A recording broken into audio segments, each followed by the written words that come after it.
Entonces, primero que nada, lo que tenemos que mencionar es que el tapón del radiador es un componente muy importante para el sistema de enfriamiento del motor, ya que el tapón del radiador tiene diferentes funciones. Muchas veces podemos llegar a pensar que la única función que tiene es de sellar o tapar el radiador, lo cual es correcto, pero adicionalmente va a tener otras funciones que son bastante importantes para el buen funcionamiento de lo que es el sistema de enfriamiento del motor. Entonces, como podemos ver, aquí tenemos un tapón de radiador nuevo, que es este. Como se puede ver, el tapón de radiador está en buenas condiciones, a diferencia de este tapón de radiador que ya se removió de una camioneta. Como se puede ver, ya está bastante viejo, oxidado. Y en el caso de este tapón, pues se removió porque pues prácticamente ya no servía. Algunas de las funciones que tiene que llevar a cabo el tapón de radiador ya no las estaba haciendo. Entonces, como estamos mencionando, el tapón de radiador tiene tres funciones principales, o sus funciones las podemos agrupar en tres componentes principales. Entonces, la primera función que va a tener el tapón del radiador va a ser tapar el radiador, como su nombre lo dice, para evitar que se salga lo que es el refrigerante del sistema, y adicionalmente para permitir que el sistema se pueda presurizar. Básicamente es la primera función y es la más obvia y más fácil de entender, obviamente. Para eso tenemos lo que es la estructura mecánica de lo que es el tapón del radiador, y adicionalmente vamos a tener el sello principal, que es este, que va a sellar la parte del cuello, la parte ancha del cuello de lo que es el radiador, y precisamente va a ser sellada mediante este empaque que vemos aquí, o esta junta, la cual va a cerrar herméticamente el radiador. Entonces esa es la primera función que tenemos. La segunda función la va a llevar a cabo esta válvula que tenemos aquí,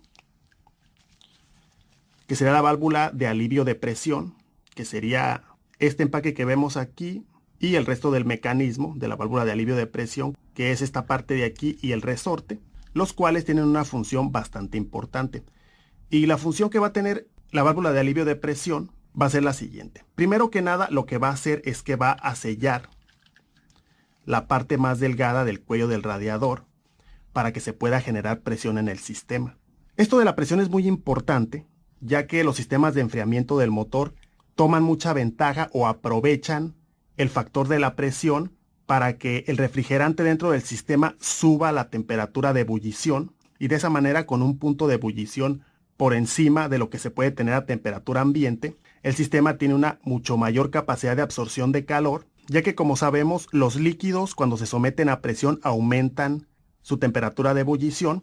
Y por ejemplo, en el caso del sistema de enfriamiento del motor, si el refrigerante, por ejemplo, a una presión ambiental tiene un punto de ebullición un poco por encima de los 100 grados centígrados, cuando el sistema es sometido a presión, por cada PSI de presión que pueda tener un sistema, más o menos el punto de ebullición se va a incrementar casi 2 centígrados por cada PSI de presión. Por ejemplo, en condiciones de presión normal, de presión ambiental, el refrigerante va a tener una temperatura de ebullición un poquito por encima de los 100 grados centígrados, pero cuando se le somete a una presión de entre 16 o 18 PSI, que más o menos es a lo que trabajan los sistemas de enfriamiento del motor, el punto de ebullición del refrigerante puede llegar a los 120 o incluso por encima de los 120 grados centígrados, lo cual hace una gran diferencia, ya que el refrigerante puede permanecer líquido inclusive a temperaturas similares o incluso un poco por encima a la temperatura de ebullición del agua a temperatura ambiente. Entonces, esa es una ventaja muy importante para los sistemas de enfriamiento del motor,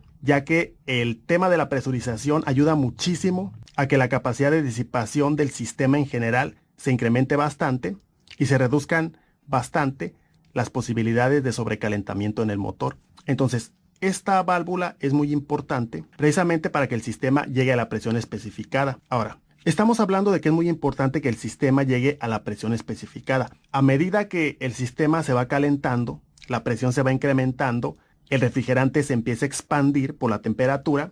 Entonces, en un momento determinado, la presión puede exceder lo que es la especificación porque el sistema está sellado.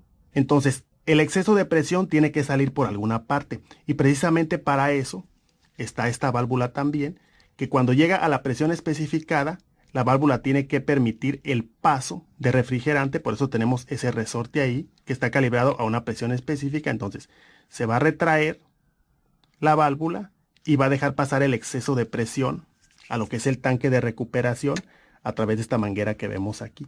Y esa es la razón por la cual vemos un agujerito allí, ya que, como lo mencionamos, este empaque o esta junta va a sellar la parte delgada del cuello del radiador. Entonces justamente ahí se va a levantar esta válvula y va a dejar salir el exceso de presión y el exceso de refrigerante caliente que se va a estar expandiendo, y de esa manera se va a aliviar el exceso de presión del sistema. De tal manera que esta válvula de alivio de presión tiene esa doble función que es bastante importante. Entonces finalmente vamos a tener la otra válvula, que es esta, que sería, por así decirlo, la válvula de alivio de vacío. Entonces la función principal de esta válvula va a ser evitar que se forme vacío en el sistema de enfriamiento del motor. Como lo estamos mencionando, el sistema se presuriza, el refrigerante gana temperatura, se expande, se libera el exceso de presión a lo que es el tanque de recuperación, y todo eso pasa mientras el motor está caliente. Pero ahora, cuando el motor se enfría, la presión comienza a descender, la temperatura también empieza a descender,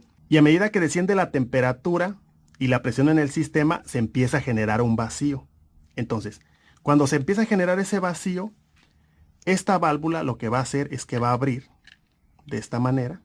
Esta válvula está bastante suave, como se puede ver. Entonces el vacío hace que se abra, y al abrirse la válvula obviamente eso permite que el vacío se libere, y adicionalmente el refrigerante que había regresado al tanque de expansión por el mismo efecto del vacío va a regresar otra vez al sistema y se va a volver a llenar lo que es el radiador. Si el sistema está sellado y todo está funcionando bien, el nivel va a regresar exactamente a donde mismo. Entonces de esa manera se vuelve a recuperar el refrigerante en el radiador, y eso también va a evitar que las mangueras se succionen o que se empiecen a deformar por el efecto del vacío cuando las mangueras todavía están frías o cuando las mangueras todavía están calientes. Y otra cosa también muy importante es que cada sistema tiene sus propias especificaciones. Por eso es importante que cuando vayamos a cambiar un tapón de radiador, pongamos el tapón de radiador específico para la marca y modelo de vehículo que tenemos, ya que no todos trabajan a la misma presión. Por ejemplo, en el caso de este trabaja a 16 libras, hay otros que trabajan a 14, a 15, puede ser un poco más, un poco menos, pero es importante que sea el tapón adecuado para cada marca o modelo en específico. Entonces por ahora va a ser todo. Gracias por haber visto el video. No se les olvide darle like al video si les gustó o les fue de utilidad. Con eso me ayudan bastante. Y pues nada más, muchas gracias y los invito a que sigan aquí en el canal. Hasta pronto.